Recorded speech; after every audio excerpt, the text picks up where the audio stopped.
first thing that you need to do as soon as you have this document open in Autodesk Design Review is to go to Markup and Measure tab, then go to the Measure panel and click on 2D Units and Scale, and make sure this is feet in fractional inches, and hit OK. Now when we get started, like the first thing that we're going to do is count up how many vertical studs we have. You'll notice that's in red. So I'm going to show my studs with red lines.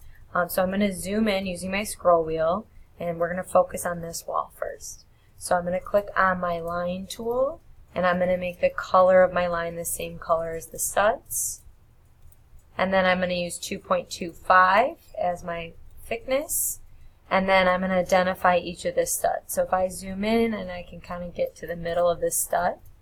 And then the problem is when you zoom in, you need to make sure, if you hold down your scroll wheel, you can move, that you can see the entire stud. So you just want to get it close, and then hold down Shift, and it will make you a straight line.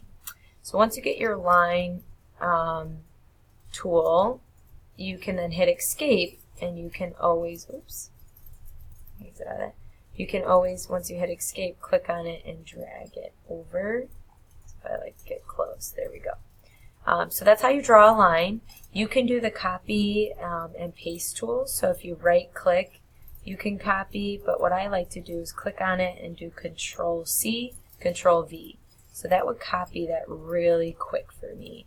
And then I can easily kind of zoom in here and identify all of my studs going across. Once I do that, I then want to count up how many studs I have, and I would double click on my text box until I'm in edit mode, and I would say, I don't know, I have 25 studs. And then you'll notice the text box needs to be expanded here just so that I can see my other stuff. There we go. So another thing that you're going to have to do is show rectangles. So for your drywall and sheeting, those come in 4x8 sheets. So you're going to need to know how to do a rectangle. So when you do a rectangle, you do the rectangle tool. I use the color yellow with an opacity of 70 so you can see through it. And then a black fill point line of 1. And then you can like click and draw and show your rectangles. That's our showing your sheeting. And then a few last minute things, your colors. So when you get to the pink color, you'll notice there's no pink here. Just hit the plus button and you will find that bright pink. So then you could draw a pink line.